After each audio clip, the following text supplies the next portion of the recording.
बोलिए सद्गुरुदेव भगवान की जय, गुरु माता की जय, भगवान भोलेनाथ की जय, माता कामाख्या की जय, गौ माता की, बोलिए सभी संतों की जय, बोलिए सच्चे दरबार की जय, करोली शंकर महादेव धाम की जय, गंगा मैया की जय, हर हर महादेव। जीवन से संबंधित तो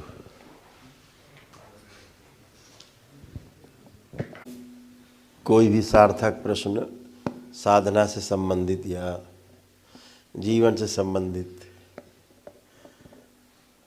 किया जा सकता है। हाँ, पुरुषोत्तम जी। हरिहर गुरुजी। हरिहर गुरुजी, मेरे प्रश्न है कि ध्यान साधना में आगे बढ़ने के लिए यम और नियम पालन करने के बिना ध्यान साधना में रिजल्ट देख सकते गुरुजी? हाँ, जो यम नियम साधना है जो हमारे महापुरुषों ने जो अपेक्षा की है साधकों से, तो बहुत आवश्यक है। और वो जो अष्टांग योग है उसमें आता है ये। तो सबसे पहले तो ये प्राइमरी एक प्रकार का शारीरिक मानसिक उपचार है।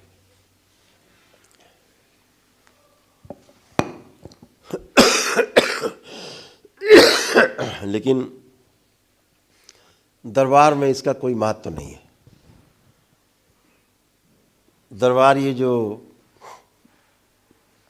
इनमें से कुछ चीज़ें हैं वो जो आवश्यक होता है साधना में बढ़ने के लिए, वो आपके तमाम स्मृतियों का नष्टीकरण करके और शुद्धि सफाई करके वो एक दिन में ही आपको उस लायक बना देता है कि आप उससे पार चले जाते हैं। इसलिए इसकी आवश्यकता बहुत दरबार में जुड़ने के बाद नहीं पड़ती। अन्यथा ये आवश्यक है, इसके बगैर आगे गाड़ी बढ़ती नहीं है। क्यों? साधना से तमाम शक्तियाँ प्राप्त होती हैं। फिर अगर मन आपका दूषित है तो फिर उन शक्तियों का दुरुपयोग ही होता है, और ज़्यादातर दुरुपयोग स्वयं के ही विरुद्ध होता है, स्वयं के प्रति होता है। इसलिए उसका सबसे आवश्यकता है कि जो लोग दरबार से नहीं जुड़े वो बगैर यम नियम साधना के साध के तो आगे नहीं बढ़ना चाहिए। थैंक यू गुरुजी। जैसे किसी का बेटा मान लीजिए कि अंग्रेज के यहाँ पैदा हुआ तो वो पैदाइश से अंग्रेजी बोल रहा है, कोई दिक्कत नहीं है, उसके लिए समस्या नहीं है। लेकिन जो किसी अन्य भाषी के यहाँ पैदा हुआ है तो उसके लिए फिर ABCD से उसको शुरू करना पड़ेगा, नहीं तो गड़बड़ होगा। ऐसा है। तो दरबार है वो तो रूटीन में है, जो आता है वो तो शुद्धि है ही। जो गंदगी है दरबार हटा ही देता है। ऐसा जैसा कि महापुरुषों द्वारा बताया गया कि अष्टांग योग में कि यम नियम आसन प्राणायाम प्रत्याहार धारणा ध्यान समाधि 8 योग उसके बताए गए। इसमें दरबार तो इसको एक दिन में ही समाधि छोड़ के 7 क्रॉस करा सकता है, कराता ही है, 7 तक ले जा सकता है एक दिन में। आप सब अनुभव करते हैं उन चीज़ों का। तो यम से लेकर के और ध्यान तक एक दिन में ही दरबार ले जाता है। तो वो जो वर्षों का समय जाता है इन्हीं को साधने में, वो एक दिन में ही हो जाता है। बहुत सिंपल है, क्योंकि शक्तियां हैं बाबा की, महाअवतार बाबा की शक्तियां। अब तो खुल के बोलना है, तो कुछ छुपना नहीं है। छुपाओ तो बहुत हो गया, अब तो खुलना है, खुल के ही बोलना है। तो जो शक्तियां हैं बाबा की, जो माँ के संरक्षण में है सब, तो वो तो सब एक दिन में ही सब होता ही है। और ये पूरी दुनिया के सामने पूरा प्रस्तुतिकरण भी हो ही रहा है, भविष्य में भी होगा, समूह में भी होगा। एक साथ होगा, सबके साथ होगा। ये धरती पर पहली बार होगा कि एक ही दिन में अष्टांग योग में 7 योग क्रॉस कर जाएगा आदमी एक ही दिन में।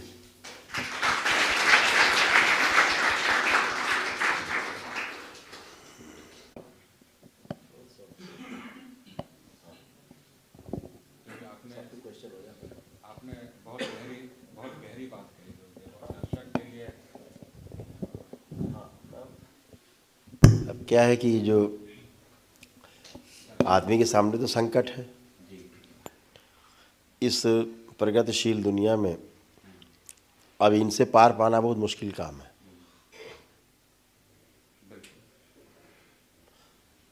या तो फिर पूरा छोड़ के आ जाए, ये उन्हीं के लिए है जो सब छोड़ आया है। ये बना ही वैसा ही है सिस्टम। यम नियम आसन प्राणायाम धारणा ध्यान समाधि, ये पूरा है सिस्टम ही बना उनके लिए जो घर छोड़ के पूरी तरह बैरागी हो गए हैं, पूरी तरह बैरागी। तो ये दरबार का है कि अब घर में ही रहना है और रहना ही घर में है, तो लीजिए साहब आपको गृहस्थ बैरागी बना देते। तो आपके ही इच्छानुसार, आपके ही संकल्प से संभव है। नेक्स्ट कोई क्वेश्चन?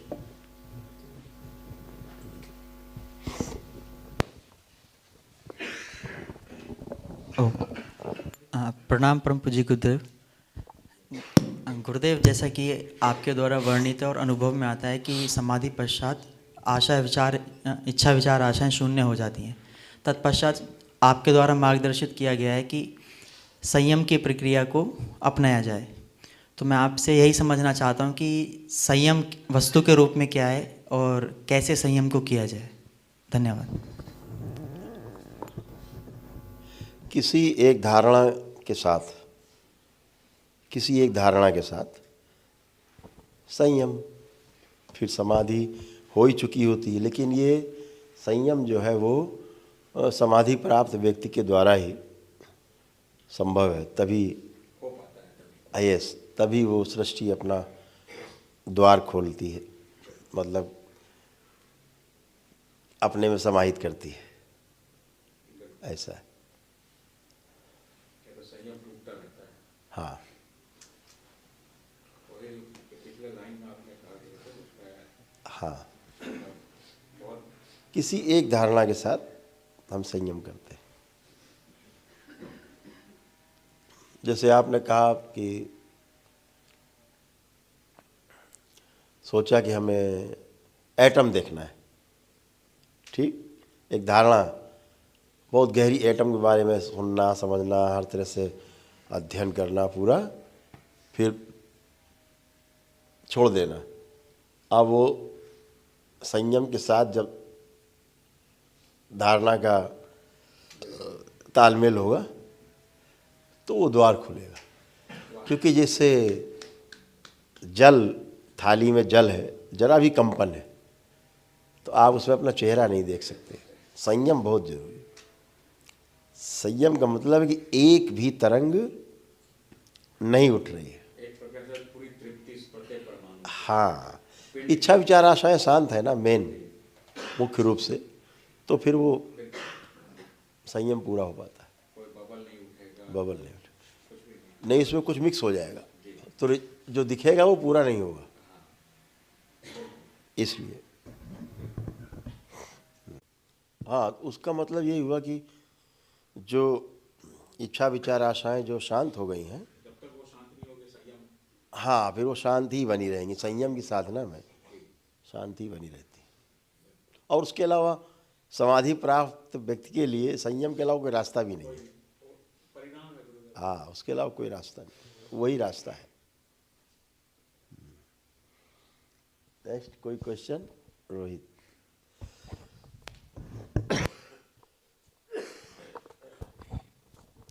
गुरुदेव प्रणाम। गुरुदेव, मेरा क्वेश्चन है ध्यान साधना से। गुरुदेव, जब भी आप ध्यान कराते हैं तो सबसे पहले कहते हैं नाभि को देखो। ये सिर्फ आप कहते हैं, बाकी यथाकथित जो गुरु हैं बाहर वो कहते हैं कि मूलाधार से। तो क्या गुरुदेव वो मूलाधार से उठाने की कोशिश करते हैं और आप नाभि से, तो इसका अंतर क्या है गुरुदेव? हाँ, इसका बहुत बड़ा अंतर है। और देखा जाए तो नाभि हमारे जीवन का केंद्र है। हमारे जीवन का केंद्र हमारा मूलाधार नहीं है। मूलाधार वो शरीर का हो सकता है, लेकिन जीवन का जो केंद्र है वो नाभि है। इसलिए दरबार ने कुछ ऐसी व्यवस्था की हुई है जिसे बहुत सार्वजनिक नहीं किया जा सकता, लेकिन इतना बताया जा सकता है कि जो बात बार बार होती है 10वां द्वार 10वां द्वार 10वां द्वार, तो दसम से दसम तक की यात्रा ही हो सकती है। दशम से शुरू होगी और दसम पे जाके जारी रहेगी। हाँ, और शायद लोग नहीं समझ पाए। ये 10 दल कमल है और ये दसम द्वार है। दसम द्वार है जी। ये जो बाकी जितनी भी साधना लोग करते हैं, सर्वप्रथम उन्हें पता ही नहीं है कि मूलाधार कहाँ है। वो गुदा को मूलाधार मानते हैं। इसलिए किसी भी व्यक्ति का जब योग के ऊपर कोई भी चर्चा होती है तो वो गुदा अश्विनी क्रिया से उनकी पोल खुलती है कि उसे मूलाधार का पता भी है या नहीं, किस स्थान पे। और यही वजह है गुरुदेव कि हर जगह पे आदमी उसका परिणाम स्वरूप कहीं नहीं पहुंचता है, पहला कदम में नहीं रखता है। केवल वो स्वयं को उसी रूप से मानता रहता है जैसा नारद जी हरि रूप पाके हरि समझ लिए थे। वो कहीं नहीं पहुंच पा रहा है, बाहरी रूप से ही सब चीज़ चल रहा है। उसे मूलाधार का ही नहीं पता कि वो स्थान शरीर में है कहाँ, पुरुष शरीर में कहाँ है, नारी शरीर में कहाँ है, नारी में स्थिति क्या है, पुरुष में स्थिति क्या है, वो पता ही नहीं है। और जब गुरुदेव उसको नाभि से शुरुआत करते हैं तो वही अग्नि तत्व ऊपर की ओर ले जाता है, वहीं से खींच लेता है, लेकिन ज़्यादा खोलने का। इसीलिए मनुष्य जब धरती पर लेट जाता है तो उसका मूलाधार सक्रिय हो जाता है। मूलाधार मतलब नाभि। इसीलिए उसका नाभि अपने आप सोने के बाद मनुष्य का सबसे तेज नाभि पेट उठता गिरता है, तो उसका मूलाधार उसके सोने के बाद सक्रिय होता है, जब उस पर हम छेड़छाड़ नहीं करते हैं। तो हमारा जो मूल आधार है हमारी नाभि ही है एक्चुअल में। और जब तक लेटते नहीं तब तक आराम मिलता नहीं, क्योंकि संतुलन लेटे तो ही शुरू होता है इसका। हाँ, यस, हाँ हाँ, बिल्कुल।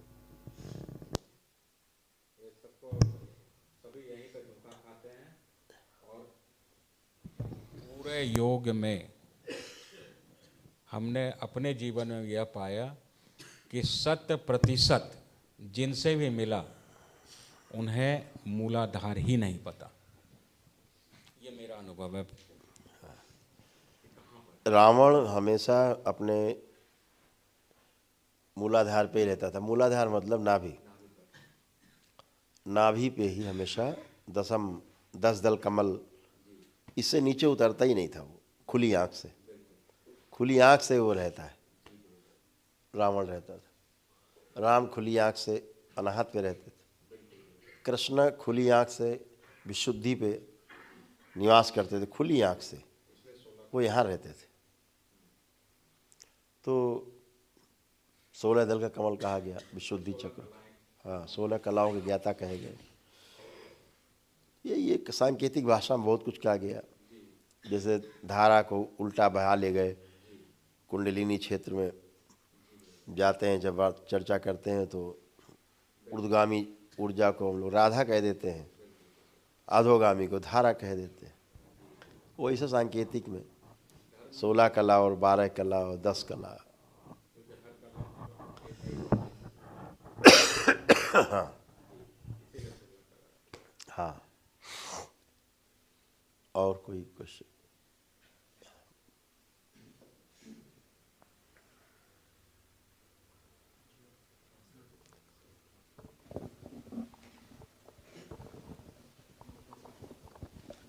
हरिहर गुरुदेव। गुरुदेव, मेरा प्रश्न है कि हम सब देखते हैं, सभी साधक लोग बोलते हैं कि मैं वैरागी हो गया। तो क्या सब कुछ छोड़ देना वैरागी का अर्थ क्या है? कि सब कुछ छोड़ देना वैरागी है?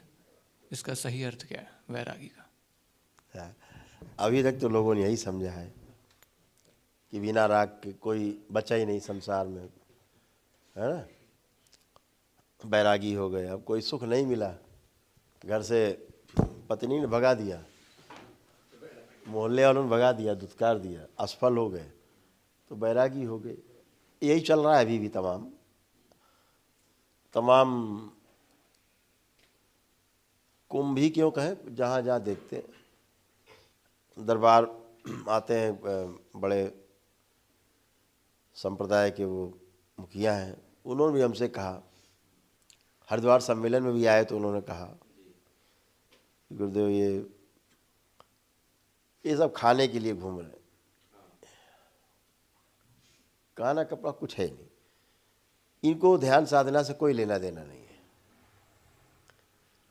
तो बात सही, 90% मामला ही ऐसा ही है। वैराग्य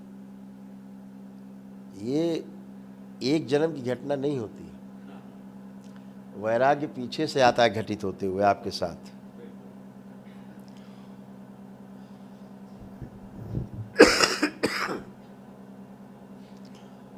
और शुरुआत में बच्चे को देखो तो एक प्रकार से वैरागी होता है,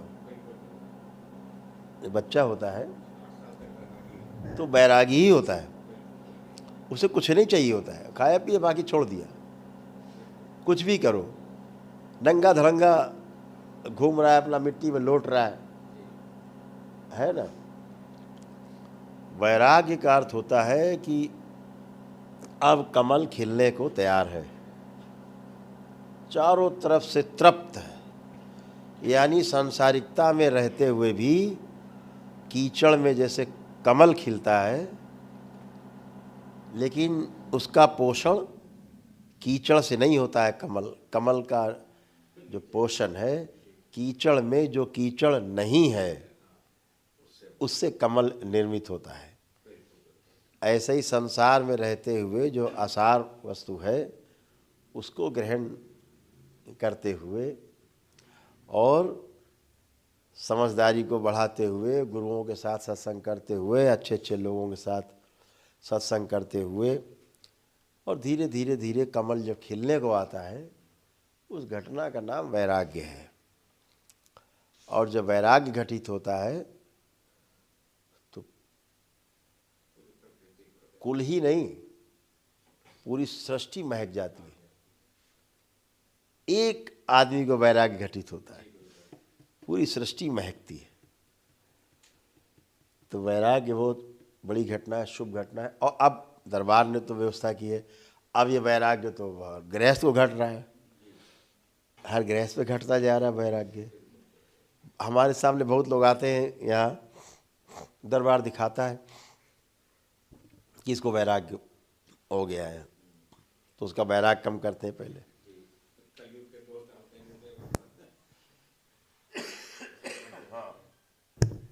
उसका वैराग्य कम करते हैं, फिर कहते हैं भाई थोड़ा घर की तरफ ध्यान दे, उसको बैलेंस करते हैं कि वैरागी भी बना रहे, भाव नहीं मरे, और घर परिवार की तरफ भी पूरा ध्यान दे, उससे विमुख ना हो।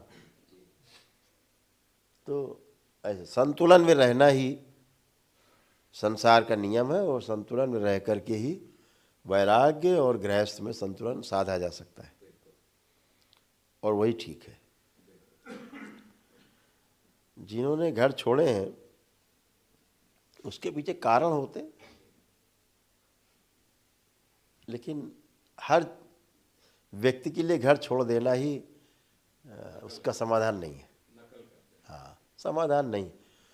बड़े बड़े ऋषि मुनि तपस्वी हुए जो घर ही नहीं छोड़ा, अपना कर्म नहीं छोड़ा। रविदास जी थे, है?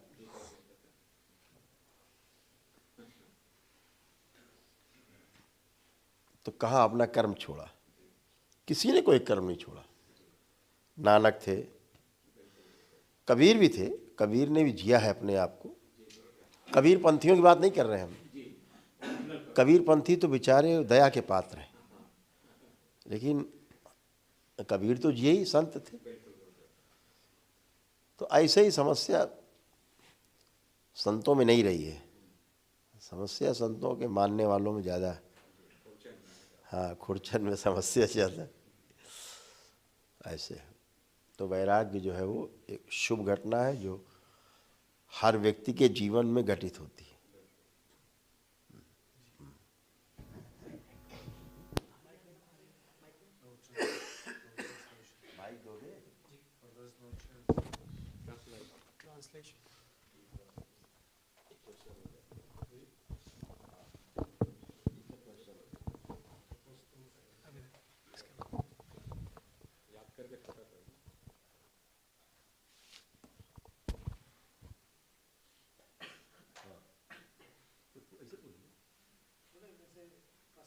मैंने आपसे कई बार प्रश्न किया है और आपने स्माइल के साथ वो खत्म कर दिया प्रश्न, लेकिन इस बार जब हम बाबा की घटना का साक्षी जो बने, मतलब अभूतपूर्व अकल्पनीय जो घटना के साक्षी बने, जैसे बाबा ने शरीर छोड़ा 111, उसके बाद बाबा की साधना सूक्ष्म में कंटिन्यू रही, और उसके बाद बाबा आज समझ तो माइक सब तक बात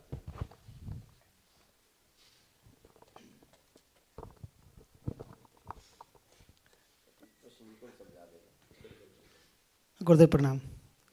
गुरुदेव, एक प्रश्न मैंने आपसे कई बार किया है और आपने उस प्रश्न को हमेशा हंसी में ही टाल दिया।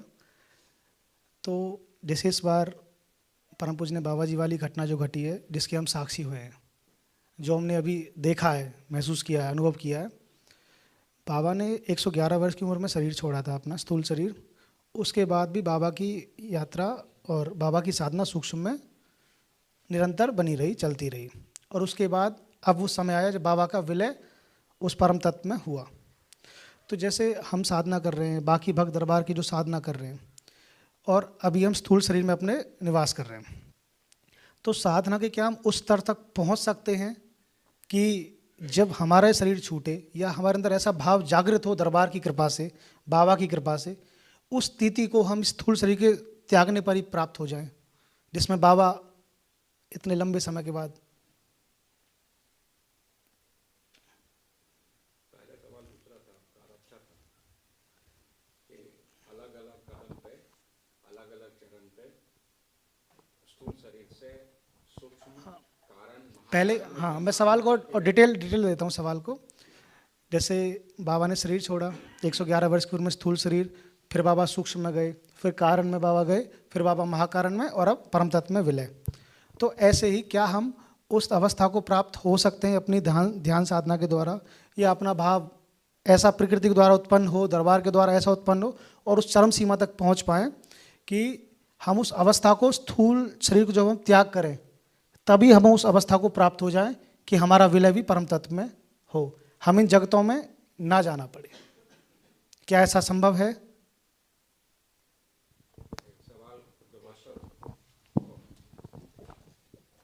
ट्रांसलेशन कर दीजिए आप।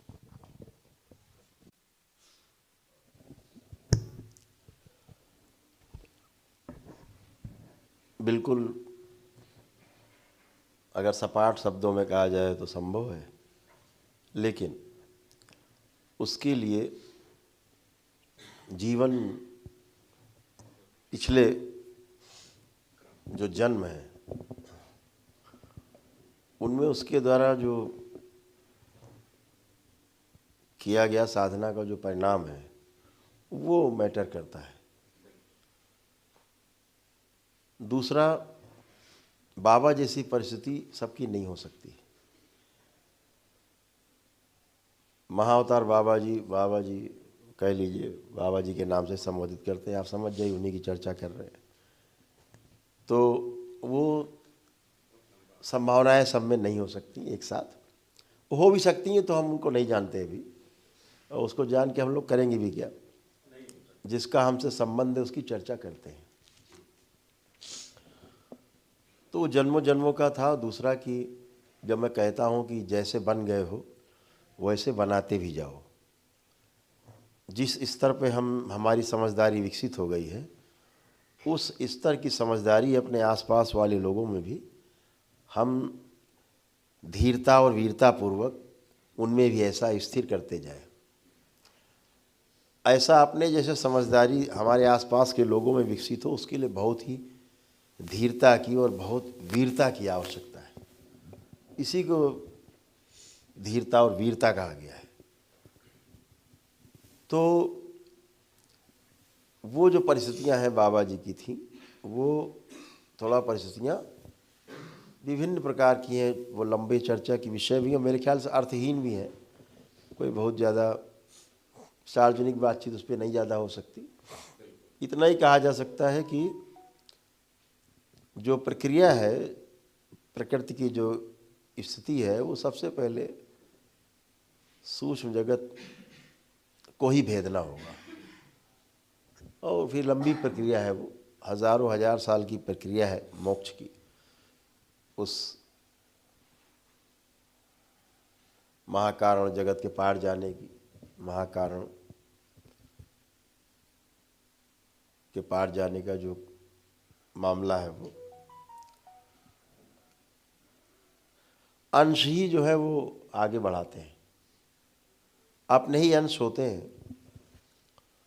जीवन में कोई छोटा बड़ा नहीं है। जीवन के रूप में हम बार बार कहते हैं कि कोई छोटा बड़ा नहीं है।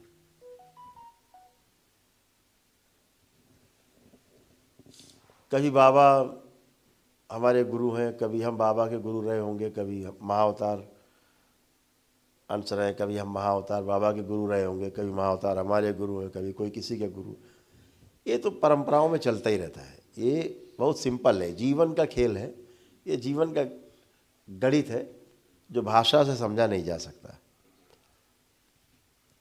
तो जीवन का जो खेल है वो कि जितना हम जान गए हैं उतना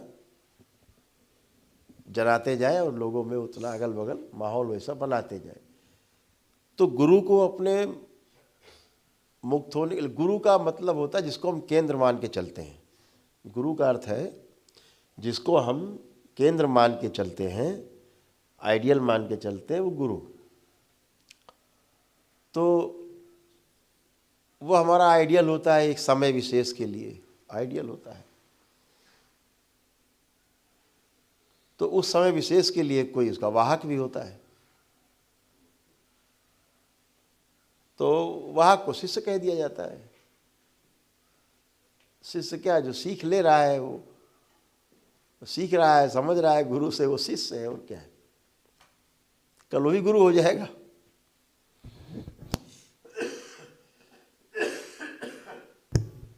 कल वो भी गुरु होगा।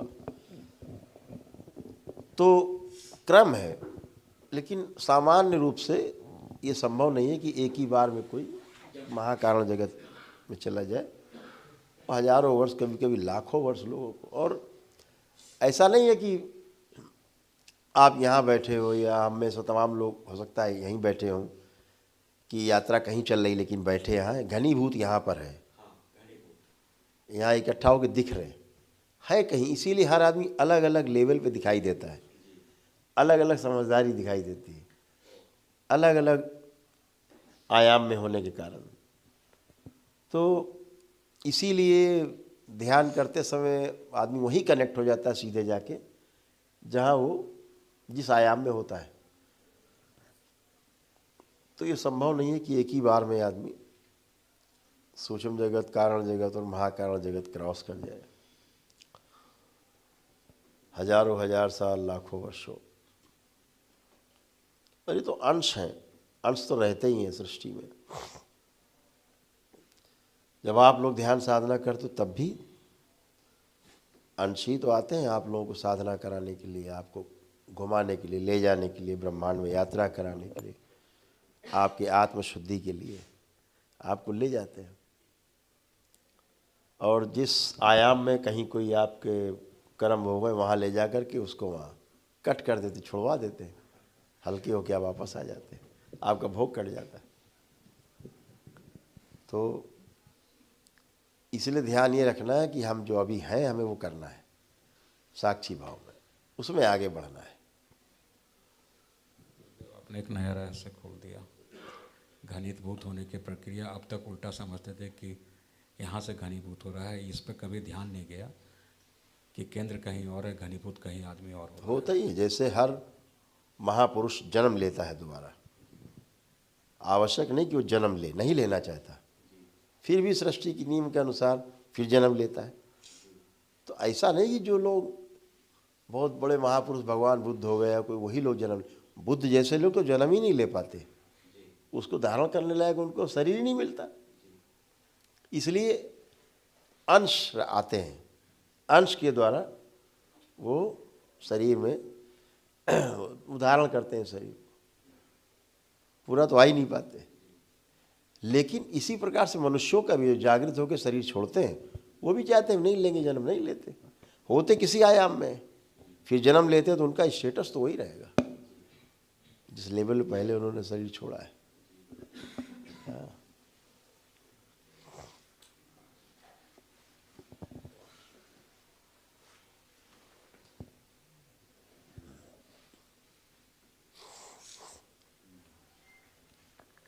और दूसरा होता क्या है, जो रह गया जिसके लिए बार बार जन्म लेना होता है, अगर वर्तमान काल में जैसे गुरु भी होता है, शिष्य भी होता है, सपोज गुरु ने शरीर छोड़ दिया है, समाधि ले ली, जागृत अवस्था में ले ली, तो जो शिष्य होता है तो उसका शरीर गुरु का शरीर एक ही होता है, अलग होता नहीं है, वो हृदय में धारण रहता है। तो वही शिष्य का ही शरीर उसकी मुक्ति का, उसके जो बचे हुए समय का वो काटने का, खोलने का रास्ता, उपाय बनता है, उसका कारण बनता है। तो यही तरीका है, व्यवस्था है, ये व्यवस्था है। इसीलिए गुरु को भी पार होने के लिए एक कंप्लीट शिष्य की आवश्यकता पड़ती है। इसीलिए कहते हैं कि अपने जैसे बनाते भी जाओ, काम आएगा आगे। अब बाबा जैसे लोग, कोई यहाँ स्थूल जगत में जबरदस्ती बाध्य होकर के नहीं आए। ये इतने 150 वर्षों की साधना के बाद समाज को ये दरबार दे पाए। केवल इस दरबार की स्थापना के लिए 111 वर्ष तक वो स्थूल शरीर में अंश को अपने आबद्ध रखा। महाअवतार बाबा जी 111 वर्ष इस शरीर में आबद्ध रखा। तो अंश के द्वारा ही काम लेते। अब अंश का मतलब ये नहीं कि महाअवतार बाबा यहाँ स्थूल रूप में इस धरती पर हैं तो अब वो सूक्ष्म जगत में जाएंगे, पार होके फिर सूक्ष्म से कारण में जाएंगे, कारण से महाकारण जाएंगे, फिर जाके पार जाएंगे, ऐसा नहीं है।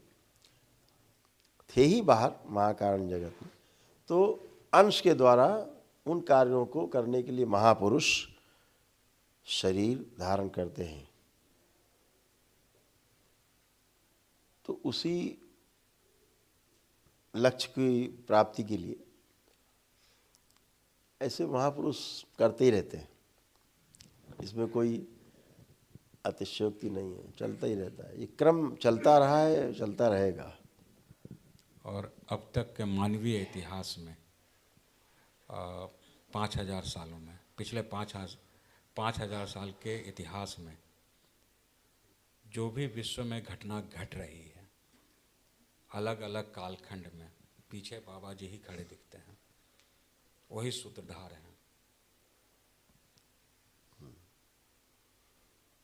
हर घटना, पृथ्वी की हर घटना मानव कैसे बेहतर हो, कैसे मानव अपने परम लक्ष्य की ओर बढ़े, समस्त घटनाएं पिछले 5000 वर्षों की जाकर के बाबा जी महाअवतार से ही जुड़ जाती है, बाबा से जुड़ जाती है, अलग अलग कालखंड में। जिसका प्रत्यक्ष प्रमाण अभी सामने है। हाँ, हर चीज़ का क्रम है, क्रमबद्ध। हाँ, क्रमबद्ध तरीके से है, क्रमिक उसका विकास है। विकसित होने तक क्रमिक विकास ही है।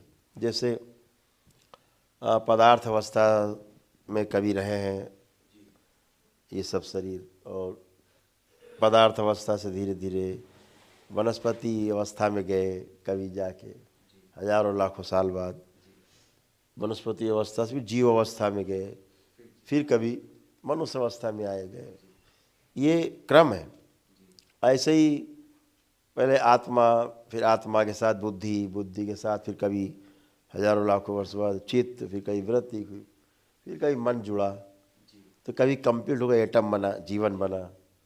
ये क्रमिक विकास है, एक क्रमिक है। ऐसे ही ऊपर कि महाकारण जगत के पार से महाकारण जगत, अब वो अंश छूटेगा।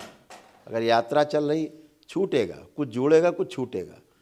फिर आ गए कारण जगत, फिर जुड़ेगा, छूटेगा, फिर आए सूक्ष्म में, फिर स्थूल में। अब यहाँ धरती में गिरे, अब धरती में गिरे, कहाँ से गिरे? धरती में। तो यहाँ गिरे तो जन्म हो गया। तो अब अगर जाएगा उस महाकारण जगत के भी पार, अब वो उसका आकर्षण वहाँ बना रहेगा, क्योंकि जहाँ से वो टूट के आया है उसका आकर्षण तो उसी में बना रहेगा। तो उसकी वापसी भी उसी अनुसार होगी, स्थूल जगत से सूक्ष्म जगत में, सूक्ष्म जगत से कारण जगत में, कारण से महाकारण, महाकारण से हरिहर, ईश्वर ही हो गए। तो वो यात्रा का क्रम, तो उस यात्रा में जो ऊपर से आता है आदमी, उस हर व्यक्ति के साथ, कोई भी व्यक्ति हो, उसका अंश हर आयाम में, हर लोक में छूटा ही रहता है। वापसी की प्रक्रिया में भी यही है। अगर वो नहीं छूटा होगा तो वापस नहीं जा सकता, आकर्षण ही नहीं होगा, उसके अंश ही उसको आकर्षित करते हैं। और इसीलिए बार बार ईश्वर मिलन की तरफ होती है।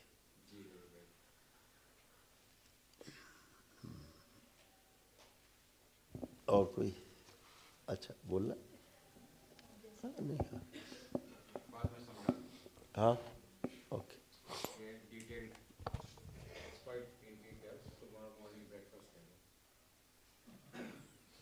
और कोई?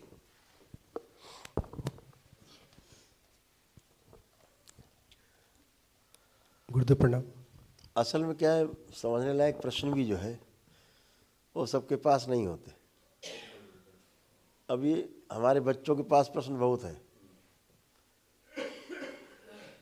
इनके पास बहुत सार्थक प्रश्न हैं, मजबूत वाले प्रश्न हैं, क्योंकि ये जीते हैं उसमें। हाँ, गुरुदेव प्रणाम। गुरुदेव, ध्यान साधना से ही प्रश्न है। जैसे आप जब भी ध्यान कराते हैं तो स्वादिष्ठान, उसके बाद मणिपूरक, अनाहत, ये सब लेके जाते हैं। गुरुदेव, जब जीवन स्वादिष्ठान, मणिपूरक, अनाहत सब से जाता है तो दृष्टा भाव में देखता कौन इसको? क्योंकि जब बाहर जीवन चला जाता है तो वो कैसे जान पाए कि हम सही दिशा में हैं, गलत में? हाँ, दृष्टा जो है ना, वो जीवन में जो 5 भाग है, आत्मा, बुद्धि, चित्त, वृत्ति और मन,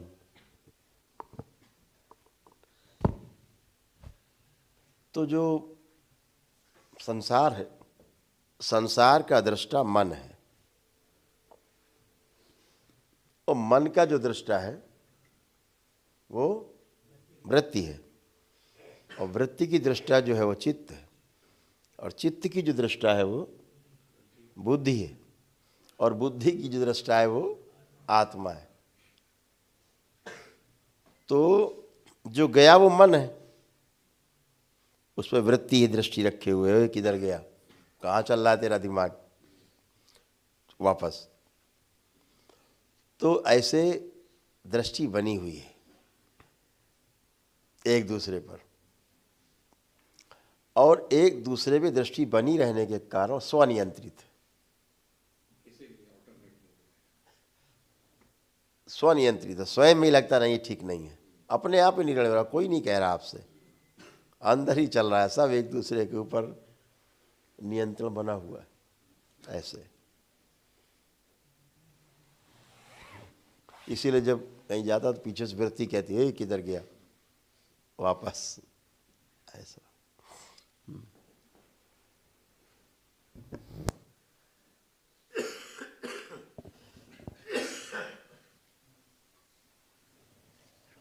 और कोई प्रश्न? Any other questions?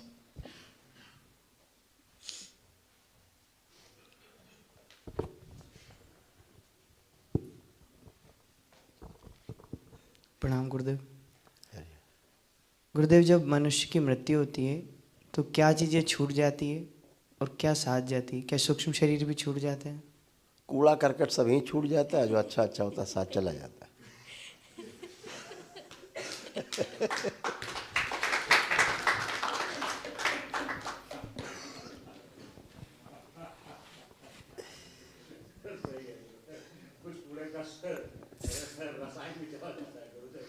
हाँ, कूड़ा करकट सब है। लोग कहते सब याद क्यों नहीं रहता है? अरे कूड़ा करकट थोड़ा नहीं याद करता जीवन। जैसे अभी आप दिन भर में आपने तमाम काम किए, सब याद है, तो बताओ आज ही क्या नहीं याद है तुम्हें? तुम जन्मों जन्मों के याद की बात कर रहे हो। तो कूड़ा करकट कोई याद रखना ही नहीं चाहता है। तो जो महापुरुषों ने कहा ना कि थोथा दे उड़ाए, सार सार को गही रहे और थोथा दे। हाँ, तो जो सार्थक है, जो जीवन के ग्रहण करने योग्य है, वो ज्ञान है, जागृति क्रम है। जागृति क्रम में जो उसको ज्ञान हुआ है वो उसको अपने साथ लेकर के जीवन चलता है, बाकी सब छोड़ देता है। जैसे सोचो कि अब शरीर छूटना है, मान लो घर है आपका, उसमें आग लग जाए अचानक, है ना। अब आप घर में हो तो क्या चीज़ बचाओगे? पूरे घर में सामान भरा पड़ा है, क्या बचाओगे? खुद को बचाएं। हाँ, करेक्ट। तो सब कूड़ा करकट है ना, लगता है ये बच्चे तो बाकी सब ठीक है। ऐसे ही जब शरीर छूटता है तो जो मतलब का उतना है, बाकी के तो छोड़ो भैया, सब ये हमारे मतलब का नहीं है। तो चीज़ें ऐसे ही चलती हैं, कूड़ा करकट छूट जाता है। जो ज्ञान है, ज्ञान के आधार पे जो जागृति क्रम मिला है वो साथ रहेगा। अगर जागृति है तो जागृति मिलेगी, बेहोशी है तो बेहोशी में रहेगा।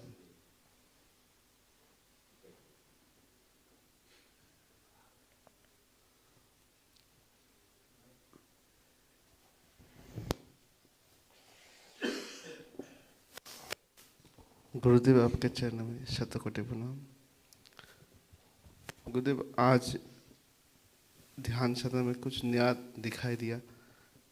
क्यों हम लोग ऊर्ध्वमुखी ध्यान करते हैं, आपने अंतर्मुखी ध्यान करवाया, जिसे ध्यान साधना में कुछ ये हमें समझ में आया, जो अंतर्मुखी ध्यान मनुष्य के जीवन के लिए बहुत आवश्यक है।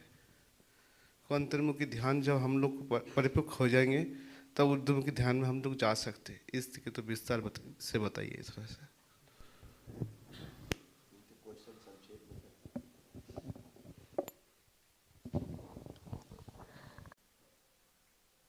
क्या होता है कि बिना प्रयोजन के इस सृष्टि में कुछ भी नहीं है।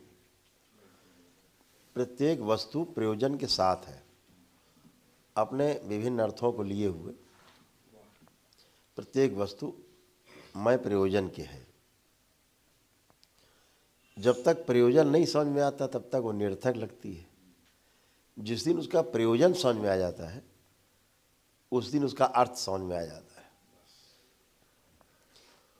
मनुष्य जाति में जब जब जिन जिन चीज़ों की आवश्यकता हुई, सृष्टि ने उसके सामने खोल के रख दिया। ये उसी का क्रम है और इसीलिए सब चल रहा है। इसका विस्तार है ये।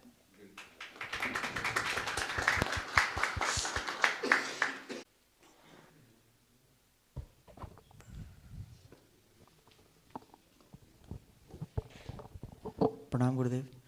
हरि गुरुदेव, जब आपने ध्यान कराया था नाभि से अंदर की ओर गति कराई थी, तो गुरुजी शुरुआत में जैसे ही अंदर की ओर गति प्रारंभ की तो अलग अलग अंगों में मैं खुद को पाया, लेकिन जैसे ही गुरुजी मैं हृदय के पास पहुंचा, तो जैसे ही मैंने हृदय में प्रवेश किया, रक्त हृदय के साथ प्रवेश करा, तो मैं हृदय में प्रवेश हुआ, फिर नीचे वाले वेंट्रिकल में गया, वहाँ से दूसरे वेंट्रिकल में जाके जैसे ही रक्त बाहर गया, तो जितनी जगह रक्त डिवाइड हुआ गुरुजी, उतनी जगह मैं डिवाइड हो चुका था, और मैं हर जगह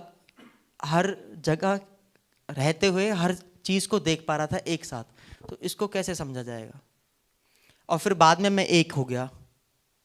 इसमें क्या होता है कि आपकी धारणा के अनुसार अंदर आप बाहर कहीं भी चलते हो, मुख्य इसमें विषय वो धारणा का है।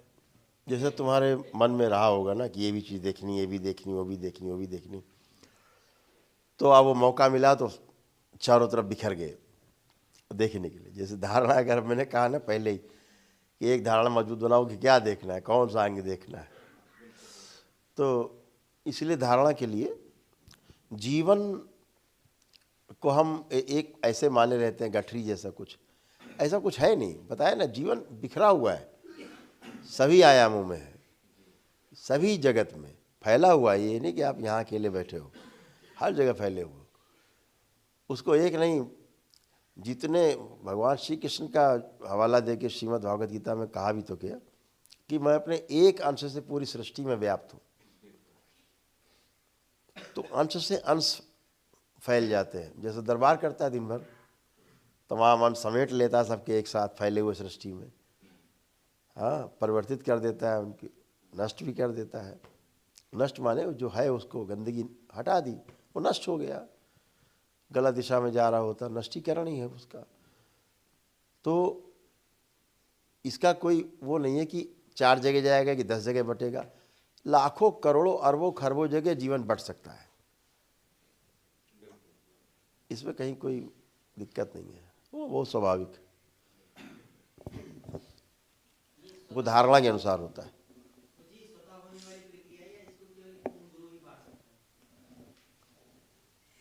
नहीं, स्वतः भी हो सकता है, आदमी प्रयास करे। अब उसमें खतरे रहते हैं थोड़ा सा, इतनी बात है। स्वतः में अपनी व्यक्तिगत पिछली यात्राएं प्रभावित हैं, और पूर्ण गुरु की उपस्थिति में गुरु उसको कर देगा। इसमें जीवन फंस भी सकता है, फंस जा सकता है, मृत्यु भी हो सकती है। जी, उदाहरण है ना, मृत्यु भी हो सकती है। मतलब ये छोटी घटना नहीं जो आप लोग, ये तो दरबार है इसलिए आपको अंतर यात्रा करा रहा है, आपके शरीर के अंदर ही आपकी यात्रा करा रहा है, आप कर रहे हो। इसमें आदमी का शरीर भी छूट सकता है जरा, वो तो दरबार के आलोक में, प्रकाश में, माँ के संरक्षण में सब हो रहा है, यात्रा चल रही है जी। अन्यथा बहुत तो वो ले जाना और वापस लाना वो उनका स्वभाव भी है, माँ है वो जी। तो इसलिए निर्देशन में ही होनी चाहिए, संरक्षण में ही होना चाहिए। इससे कोई मशीन चल रही है, उसमें आप छेड़छाड़ कर दीजिए अचानक, सपोज, तो क्या होगा? मशीन धड़बड़ा के टूट के बंद हो जाएगी। तो इसलिए इसको बहुत संरक्षण में करना है अकेले। गुरुदेव, इसी में मेरा एक एक्सटेंशन है प्रश्न का कि जब इतनी जगह पर डिवाइड हुआ तो वहाँ पर जो दृष्टा था वो आत्मा थी जो एक ही साथ इतनी जगह पर होने वाली क्रिया को एक साथ देख पा रहा था उस समय पर। में जीवन का कौन सा भाग था जो उस समय दृष्टा के रूप में सक्रिय था? इसमें पूरा जीवन ही सक्रिय रहता है। जी, धन्यवाद गुरुदेव। इसको थोड़ा और अगर विस्तार दें तो और समझ में आएगा। जैसे जल में रुई डाल दी, रुई कॉटन, तो वो जल उसके आर पार भी है, जल उसके चारों ओर भी है। तो रुई जो है वो चारों ओर से भीगी हुई भी है, डूबी हुई भी है और घिरी हुई भी है जल से। तो जो जीवन है इसी प्रकार से गति करता है।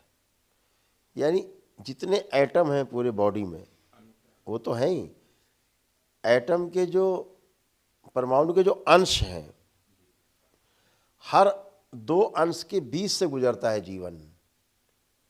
और ये पूरी बॉडी में प्रत्येक सेकंड के लाखवें हिस्से में हो रहा है। और जहाँ से जीवन नहीं गुजरता है वही अंग निष्क्रिय होने लगता है, वही अंग बाद में सड़ने और गलने लगता है। तो जीवन की गति बहुत तेज है, बहुत तेज है गति। इसलिए वो पूरा जीवन ही एक साथ ट्रेवल करता है। इसीलिए एक आकृति बन जाती है जिसमें जीवन होता है। वो अगर बाहर खड़ा कर दिया जाए जीवन, तो भाई जैसा शरीर होता है ठीक उसी डिजाइन का, अगर भैंसे का जीवन बाहर खड़ा कर दिया जाए भैंसे जैसा लगेगा, उतने में ट्रेवल कर रहा है वो, उसका डिजाइन वैसे ही बन जाएगा। आदमी में आदमी जैसा है, चींटी में जो आत्मा है उसकी, वो उसके अलग डिजाइन है, जीवन का डिजाइन अलग है। इसलिए उसकी गति इतनी तेज है जिसको बहुत मुश्किल है गणित में समझाना।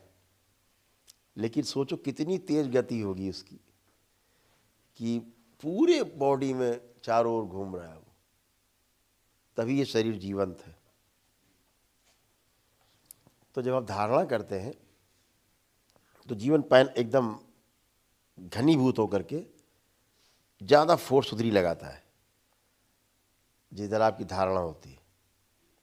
धारणा के अनुसार फिर आपका ध्यान जिधर जाता है फिर वहीं समाधान आपको मिलता है।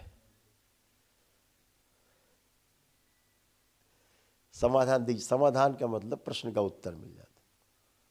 कोई भी चीज़ आप ध्यानपूर्वक करते हो तो बाद में उसका आपको उत्तर मिल जाता है, परिणाम अच्छा मिलता है। और क्या, अगर भौतिक जगत में देखो, यही स्थूल जगत में, यही सूक्ष्म जगत में गति बहुत है जीवन। हाँ, और कोई सुप्रियो।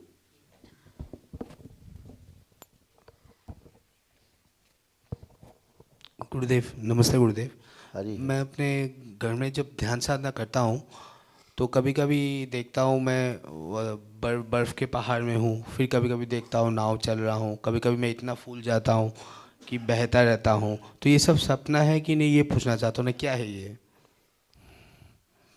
अब जो कर आए हो वो तो दिखेगा ही, जो कर आए हो तो दिखेगा ही। कूड़ा करकट है ना, तो वो स्मृतियाँ डिस्ट्रॉय होती जाती हैं। जो दिखा समझो डिस्ट्रॉय हुआ। ध्यान की अवस्था में जो चीज़ें तमाम फालतू की दिखती है ना, वो डिस्ट्रॉय होती जाती है। बहुत लोग कहते हैं ना कि बहुत कामुकता आ रही है, बहुत ये आ नहीं रहा होता है, वो नष्ट हो रहा होता है। मैं वो सोता तो नहीं हूँ, परेशान हो जाता है कि अरे ये कहाँ से आ रहा, आ नहीं रहा है, वो तो उसका क्रम है नष्टीकरण का। हमें लगता है कुछ आ रहा, आ नहीं रहा होता, जा रहा होता है। गुरुदेव उस समय मैं सोता तो नहीं हूँ। सो भी जाओ तो क्या फ़र्क पड़ता है, उससे कोई फर्क नहीं पड़ता। देखिए, हर आदमी जागना चाहता है,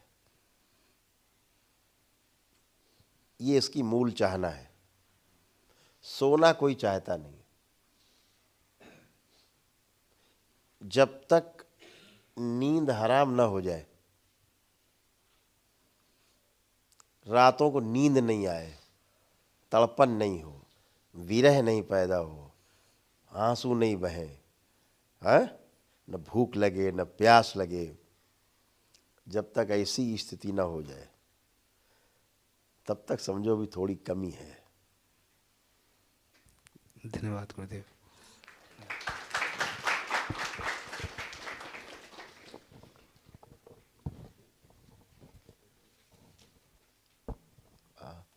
तुम भी पूछिए। नाम बब्बा बब्बा हमारे मन में एको प्रश्न आई जो न तंत्र व्यवस्था ते कोनो स्थूल शरीर माध्यम ते सीजन विध्वंस हो सकी सृष्टि में अगर हो सकी तो वो दिख सकी घटना रूप में सृष्टि में ये प्रश्न आ छे। तो तुम का करी, सृजन करी कि विध्वंस? हमारे मन में प्रश्न आई भाई। तुम्हारे मन में प्रश्न बहुत अच्छा है। ये बात आई वहाँ इधर से आई कि क्या किया प्रश्न पता है? नहीं समझ पाई? ये प्रश्न तुम्हार नहीं समझ पाई, गहरा प्रश्न है। हमें बताइए पुनः बोधी बब्बा। हाँ हमारे मन में तुम समझ गए इसकी?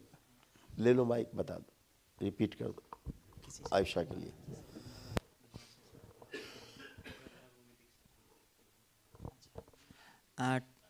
टेकचंद का प्रश्न है कि क्या इस सृष्टि में किसी शरीर के माध्यम से सृजन या विध्वंस हो सकता है? यदि हो सकता है तो वो घटना रूप में कैसे परिलक्षित होगा? कैसे हम उसको जान पाएंगे कि शरीर के माध्यम से सृजन भी हो रहा है और विध्वंस भी हो रहा है? हम उस व्यक्ति को कैसे पहचान सकते हैं? साधारण प्रश्न यही है ना? हाँ, यही प्रश्न है।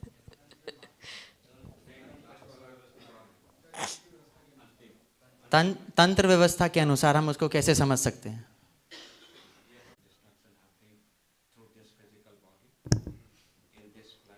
बहुत गहरा क्वेश्चन लाई।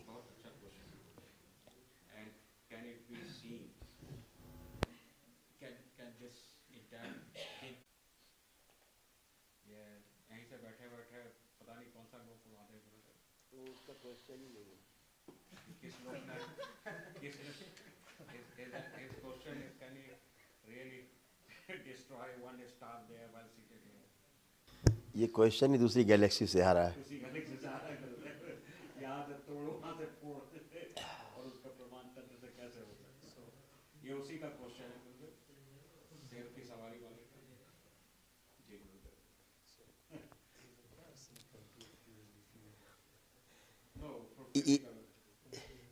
इसका उत्तर प्रश्न करने वाले को पता है।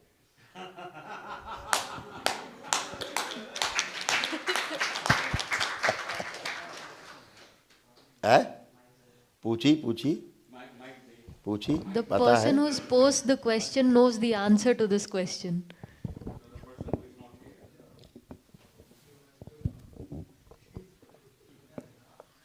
बब्बा हाँ इमा हाँ ई आ रही हाँ आमी प्रश्न ई कारण पूछी तो सब जान रही।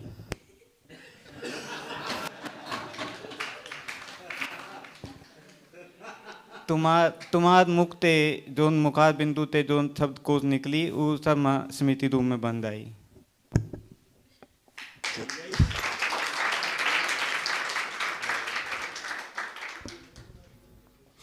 प्रश्न को आप बना दीजिए संतुलित।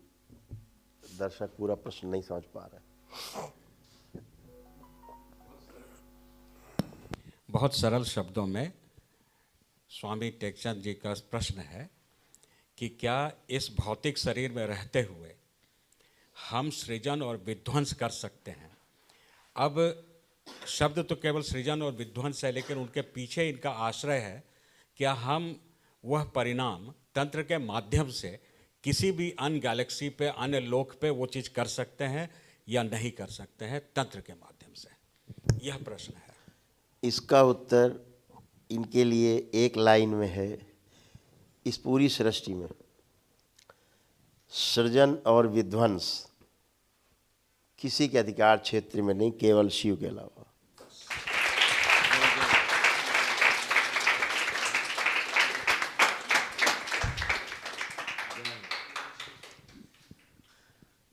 और शिव ही विभिन्न आयामों में, विभिन्न माध्यमों से ये सृजन और विध्वंस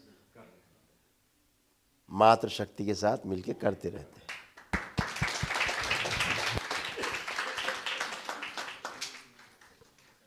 शिव की जो शक्ति है वह शक्ति ही सृजन और विध्वंस करती रहती है, जिसे माँ कहते हैं।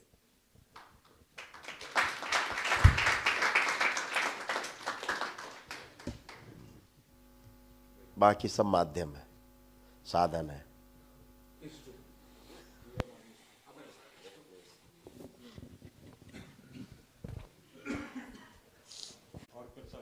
शांति मिली? मिल गई, मिल गई, मिली। हाँ, आप पूछी। मन तांत होगी बब्बा। अच्छा हो गई, अच्छा हो गई, अच्छा हो गई।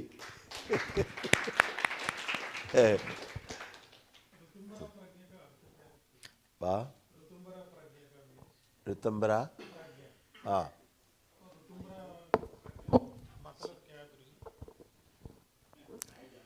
ये सब शब्द है, ये शब्दों का बड़ा लंबा मकड़ जाल है और इसी को विद्वता मान लिया गया। किसी ने प्रज्ञा कहा, किसी ने मेधा कहा, किसी ने बुद्धि कहा, किसी ने ऋतंबरा कहा। ऐसा मकड़ जाल बनाया है शब्दों का, आदमी इसी में खो गया। और फिर क्या हुआ, असली चीज खो जाता है आदमी। असली चीज क्या है? असली चीज है अनुभव। जब अनुभव हो जाता है, अभी रसगुल्ला खा लिया, अभी अपने को टेस्ट आ गया, अब अपने को ही नहीं पता पूछने का किस हलवाई से आया, कैसे बनाया, किसने बनाया है, कितने का आया। अरे खाया, अनुभव किया, आनंद आ गया। तो जितना भी हम प्रज्ञा की बात करते हैं, जितना हम ऋतंबरा की बात करते हैं, ये सारी चीज़ें अनुभव की ही हैं, सब अनुभव से है। शब्द है, शब्द के मकड़ जाल में जाना ही नहीं है। अपने को सीधे फायर करना है, सामने हिट, दाएं, टारगेट आया सीधे। शब्दों में नहीं फंसना है। इन लोगों ने शब्दों का जाल समाज में, ग्रंथों, दो तरह की चीज़ें हैं ना। बिल्कुल गुरुदेव। एक तो ये है हमारे पास जो हमारे शास्त्र हैं, जो नियम, शास्त्र का मतलब है शास्त्र का कि नियम है जी, अनुभवों का हाँ, पहचाने गए हैं जी, वो लिख दिए गए अनुभव, तो शास्त्र बन गए, नियम बन गए। ये करना है, ये नहीं करना है। शास्त्र हमारे कहते हैं ऐसा करना है, ऐसा नहीं करना।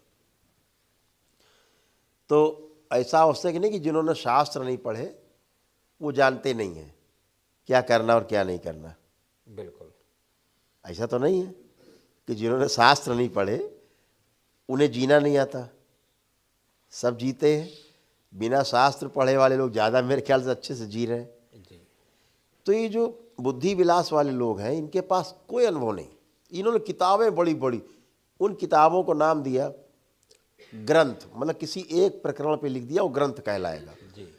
ग्रंथ का मतलब होता है, ग्रंथ में और फर्क है दोनों में जी, शास्त्र और ग्रंथ में अंतर है। यही फर्क है कि किसी एक शास्त्र सारे प्रकरण को लेकर के, पूरा संपूर्णता को लेकर के लिखा हो। अनुभवों का संकल्प, ये जितने ग्रंथ लिखे हुए हैं, छोटा सा ग्रंथि से निकला, हाँ, वो ग्रंथि पड़ जाती है। ग्रंथि पड़ जाती है। फिर वो ग्रंथि लिए आदमी घूमता रहता है, ग्रंथि निकलती नहीं, वो गांठ बड़ी हो जाती है, आदमी उसी चक्कर फंसा रहता। अपने को शब्दों में बिल्कुल नहीं ज़्यादा खोना है। अंदर जो प्रश्न उठे गहराई से, अनुभव से जुड़ा हुआ, हाँ। शब्द की बहुत व्याख्या, शब्द की व्याख्या करने से क्या मिले? कुछ नहीं, बुद्धि विलास है। तो अपने को ज़्यादा समय लगाना है कि हमें अनुभव करना है, एक्सपीरियंस करना है, बस। जी गुरुदेव, इसका सबसे लिखा ही ग्रंथ बुद्धि विलास के लिए लोगों ने, अपने को बड़ा सिद्ध करने के लिए जी। और वो नहीं है। अब श्रीमद् भागवत गीता है, कितना बड़ा ग्रंथ है, भारत का सबसे बड़ा ग्रंथ है देखा जाए तो पुराना ग्रंथों में। मेरे ख्याल से 5 से 6 हज़ार से ज़्यादा उसकी टीकाएं लिख गई होंगी। जी 5000 से ऊपर भाष्य हैं। हैं 5000 से ऊपर भाष्य हैं। लिख डाले भाई लोगों ने। जी अब अगर अब 5000 पढ़ डाले आदमी पूरा भ्रमित हो जाएगा। गीता का तो पता नहीं कहाँ चली जाएगी, जी लेकिन वो आदमी जो है गीतकार बन जाएगा। ये पक्का है, गीता गायब हो जाएगी। गीता का मतलब है क्या? गीता इतनी बात है कि भाई गीत है जी, और गीता का मतलब ही तो गीत है, और क्या है? कोई गा रहा है एक लय में, गीत है। अब श्रीमद् भागवत गीता कह दिया प्रभु के द्वारा गाया गया गीत, ऐसा बोल दिया उसको ताकि आदमी उसको आत्मसात करे। अब बोला जाएगा नहीं चरवाहे के द्वारा गाया गया, क्या क्या भाड़ में जाए यार, वो जो चराता है गाय वही पढ़े सुने। तो प्रभु के द्वारा गाया गया गीत। तो अपने को गीता पे ध्यान देना है, कृष्ण पे ज़्यादा ध्यान देंगे तो समस्या खड़ी हो जाएगी। तो इसलिए अनुभव पे जाना, अनुभव पे उतरना है, शब्दों को छोड़ देना है। क्योंकि शब्द अपना एक अर्थ लिए होते ही हैं। जब तक वस्तु नहीं पता होगी तब तक शब्द से केवल काम नहीं चलेगा। जैसे अभी हम कहें कि भाई इंगी मिंगी रखी, जरा उठा लाइए वहाँ से। अभी हम बोले ना इंगी मिंगी वहाँ रखी, जरा ले आइए। अब आप ढूंढते रहे इंगी मिंगी, आपने इंगी मिंगी देखी नहीं, तो वस्तु तो देखी नहीं, तो अब आपके अंदर डिजाइन नहीं बनेगा वस्तु का इंगी मिंगी से। हाँ, हम बोलेंगे कि पुरुषोत्तम जी वो टेबल आपके बगल रखी, उठा लाइए। अभी आप टेबल बोलेंगे, चित्र बन जाएगा अंदर टेबल, अच्छा ये रखिए, मैच हो गया, अंदर की टेबल से बाहर की टेबल मैच हो गई, ले आए। तो जब तक वस्तु नहीं होगी, अभी संकट यही हुआ है, महापुरुषों ने शब्द रटा डाले। इतने श्लोक, दोहे, चौपाई, ऋचाएं, इतना रटा डाले हैं सारे शास्त्र पुराण उपनिषद कि शब्दों का भंडार हो, भरमार हो गई है। अब ठीक, अब उनसे बोलो जरा हमें बताओ, समझाओ, तो है ही नहीं, जानते ही नहीं बेचारे, वस्तु से परिचय नहीं है। तो जब तक वस्तु से परिचय नहीं होता तब तक शब्द नहीं बनता, आकृति नहीं बनती शब्द के द्वारा। हाँ, तो जैसे आपने कहा प्रज्ञा, तो अब किसी में प्रज्ञा का चित्र नहीं बन रहा है।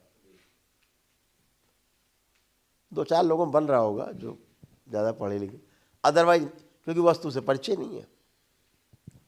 वस्तु से परिचय हो भी जाए उसका, प्रज्ञा का, तो उतने का करेगा क्या? तो वस्तु से परिचय, पहले वस्तु आवश्यक है। वस्तु के बारे में चर्चा, वस्तु का अर्थ है वास्तविकता से जुड़ा हुआ, वास्तव में जो है उसको नाम दिया वस्तु।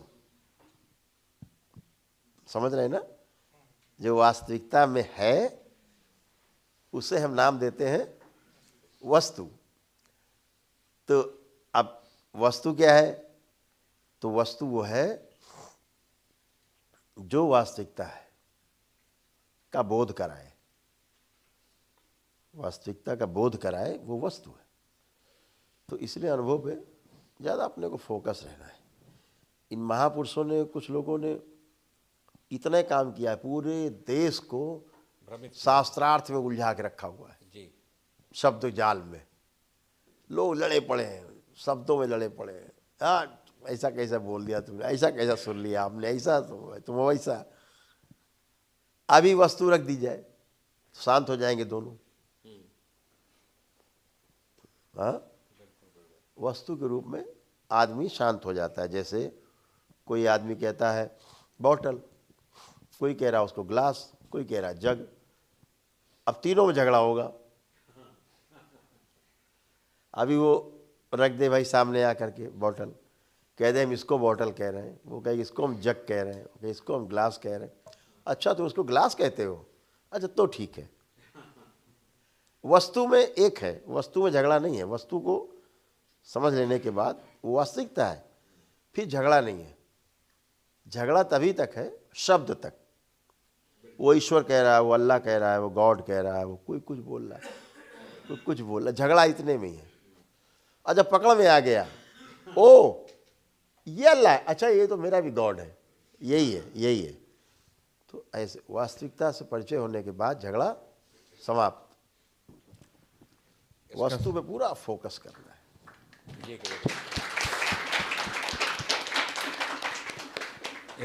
इसका सबसे बड़ा उदाहरण गुरुदेव, पूरे मकड़ जाल का, शाब्दिक मकड़ जाल का सबसे बड़ा उदाहरण समाधि के ऊपर जो लोगों ने टिप्पणी कर दी, संप्रज्ञात समाधि और असंप्रज्ञात समाधि, जबकि समाधि में तो कुछ होता ही नहीं है, पूरा खत्म है वहाँ मामला।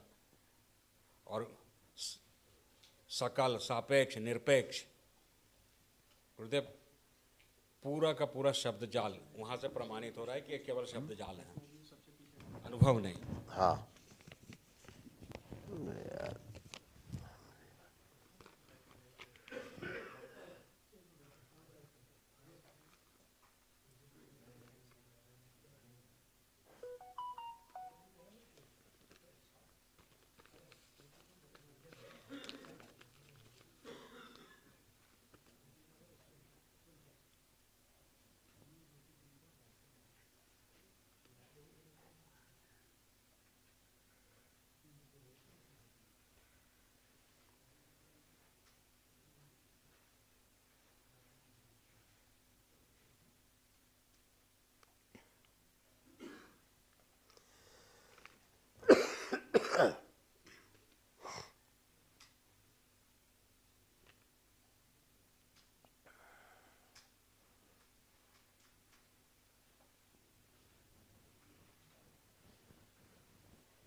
और कोई क्वेश्चन?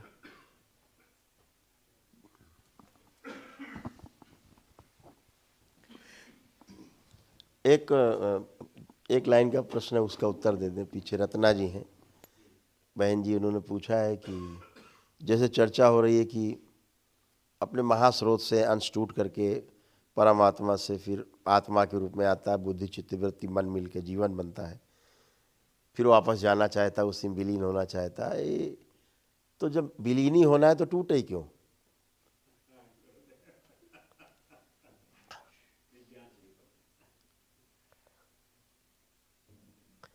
ये सहज हिस्सा है। जैसे भौतिक जगत को चलाने के लिए जो अभौतिक तत्व है उसके बिना नहीं चलेगा, तो एक व्यवस्था है, क्रम है, और कोई भी एनर्जी सीधे नहीं जाती, वो ऐसे गोल घूम के फिर अपनी जगह पहुंच जाती है। एनर्जी का मतलब एक साइकिल में ही घूमना। तो स्रोत शुरू हुआ और फिर वहीं पहुंच गया, तो इसलिए जो उद्भव होना फिर उसी में समाहित हो जाना, वो उसकी नियत ही है, वो व्यवस्था है। नेक्स्ट कोई?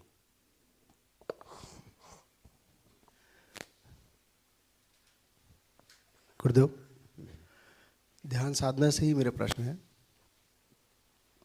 गुरुदेव, जब आप ध्यान कराते हैं तो यात्रा जीवन करता है, दृष्टा भाव में आत्मा देखती है,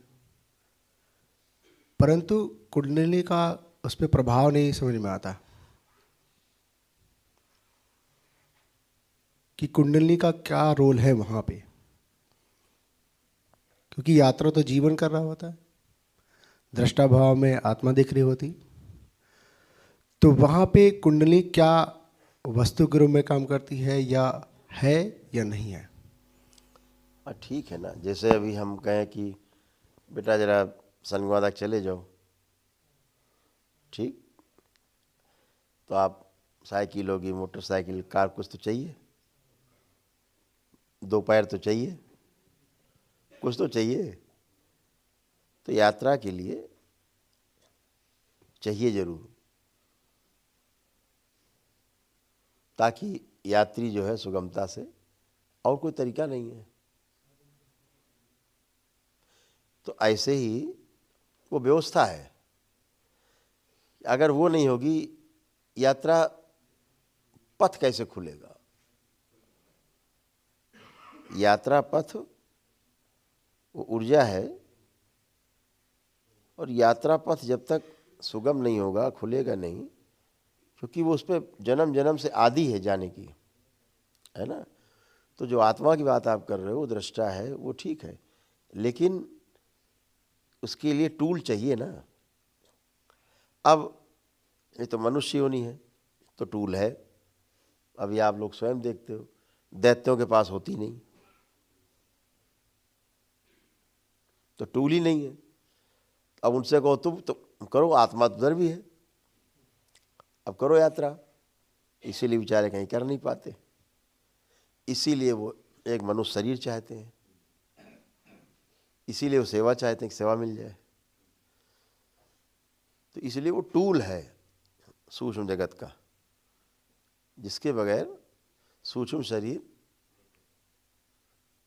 गति नहीं करता। वो शक्ति है, ऊर्जा है।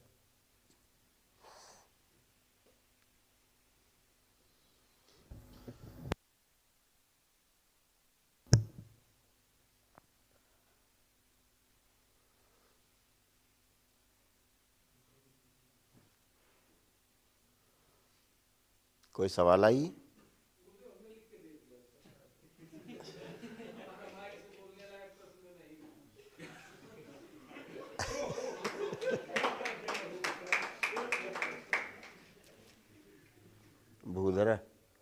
भूधरानंद जी लग रहा है, ये भेजे थे।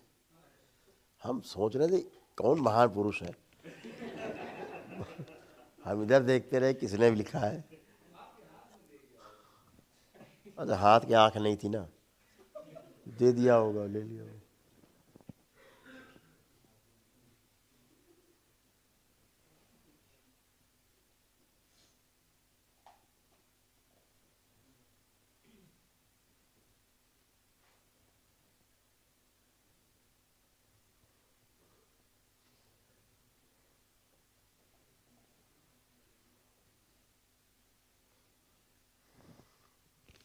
चलो इस पे बाद में चर्चा करें। तुम्हारा प्रश्न गोपनीय है ये, कि बता दें खोल के, पढ़ दें? आए नहीं, अच्छा नहीं बताएंगे।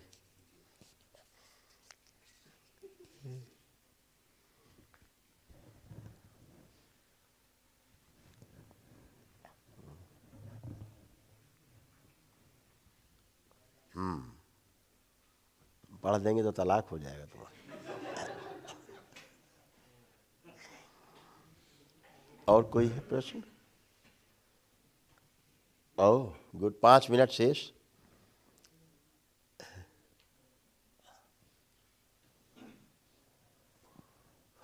हाँ स्वामी जी, 5 मिनट ओनली। प्रणाम गुरुजी। हरिहर। गुरुजी, जब हम ध्यान करते हैं तो कंटिन्यू हमें एक खिंचाव सी अनुभूति सिर्फ होती है कि पूरे रीढ़ की हड्डी से लेकर पूरे शरीर में लगता है जैसे कि बालू का ढेर होता है, उस प्रकार से पूरी बॉडी एकदम शून्य मात्रा में होती है, ना कोई विचार और न कोई जैसे कहते हैं कि ये अनुभव हो रहा है, वो अनुभव हो रहा है, उस प्रकार की ऐसी कोई अवस्था नहीं होती है। क्या वो ध्यान की अवस्था बढ़ रही है या क्या है पोजीशन? ठीक है ना, जैसे जैसे शुद्धि सफाई का स्तर बढ़ता जाएगा, अपने आप धीरे धीरे सब चीज़ें साफ होती जाएंगी, साफ होती जाएंगी। शीशे पे धुंध जमा है, धीरे धीरे साफ हो रही है, साफ होती जाएगी, एकदम साफ दिखने लगेगा। उसमें क्या आपत्ति नहीं, वो तो क्रम है, ठीक चल रहा है। माँ से प्रार्थना करना कि और साफ कर दे। हरि, बहुत अच्छा लगा आज आप सबसे बात करके।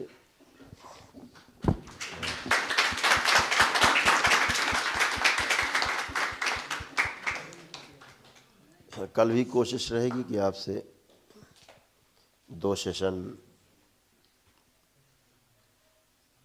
कर पाएँ,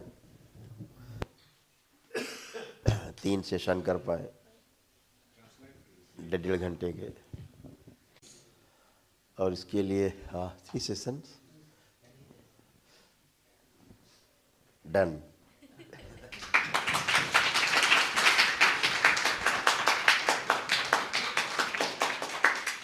तो कल सुबह से थोड़ा कुछ लोग हैं दरबार के भक्त हैं, उनसे मिलना, और उसके बाद सेशन चालू।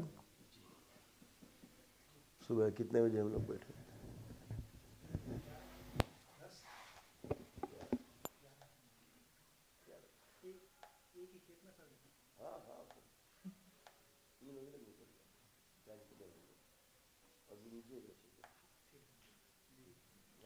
चिकित्सा वाला 11 3 दिन का अपना समय था, आज तो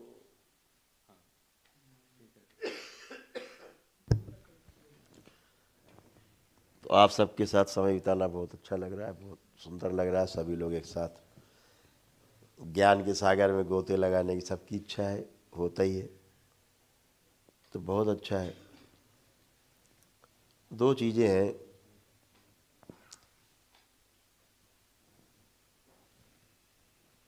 जब हम बात करते हैं ज्ञान की तो सूचना और ज्ञान में भेद करना बड़ा मुश्किल काम होता है। प्रत्येक वार्ता जो मेरे द्वारा आपसे की जा रही है वो भले ही मेरा अनुभव हो, लेकिन आपके लिए वो सूचना ही है। जब आपको उसका अनुभव हो जाता है तो वो आपकी संपत्ति हो जाती, फिर वो आपका अनुभव हो जाता है, फिर वो आपका ज्ञान कहलाता है। जैसे हम कहते हैं कि भाई उधर मत जाना, एक शेर रहता है उस तरफ जंगल में, उधर मत जाना, ये सूचना है। आदमी कहता हाँ ठीक है, कभी चला गया, शेर से भेंट हो गई, अब वो उसको अनुभव हो गया कि भैया इधर तो नहीं आना है, अब ये पक्का हो गया, इधर तो नहीं आना है, ये अनुभव बन गया। अब ये आपका संपत्ति हो गई, अब वो सूचना नहीं बची, अब आपका वो अनुभव हो गया। इसी प्रकार दरबार कहता है कि जो भी चीज़ें हमने अभी तक मानी हैं उनको जानने का प्रयास करते रहना चाहिए। कोई भी चीज़ हमने जानी है तो उसको अपने द्वारा जानी है तो हमारी अपनी संपत्ति बन जाती है। तो मानी हुई चीज़ को जानना आवश्यक है। जैसे दरबार कहता है, बार बार अनुभव भी कराता है, किसी भी साधक को साधना कराता है तो उसको साधना के समय भूत और भविष्य में जो भागता है उसका मन वो नहीं भाग सकता। ये दरबार ने साधकों के लिए उपहार दे रखा है।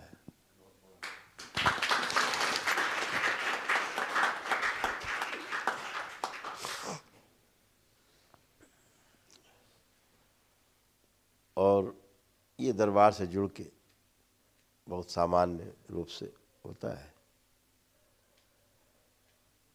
ये शक्ति खुली हुई नहीं है, जब इसको मैं खोलता हूँ तभी खुलती है, अन्यथा बंद रहती है। तो आप सभी को बहुत बहुत धन्यवाद कि आप सब लोग इस ज्ञान सागर में थोड़े समय के लिए गोते लगाए हैं, आनंद लिया है। अच्छे अच्छे प्रश्न ढूंढ के रखिए ताकि कल 3 सेशन होंगे तो आपका समय जो है वो सदुपयोग हो। अच्छे प्रश्न, साधना से संबंधित अच्छे प्रश्न। बहुत धन्यवाद। शुभ रात्रि। हरिहर। बोलिए सद्गुरुदेव भगवान की जय, गुरु माता की जय, भगवान भोलेनाथ की जय, माता कामाख्या की जय, गौ माता की। बोलिए सभी संतों की जय, बोलिए सच्चे दरबार की जय, करोड़े शंकर महादेव धाम की जय, गंगा मैया की जय। हर हर महादेव।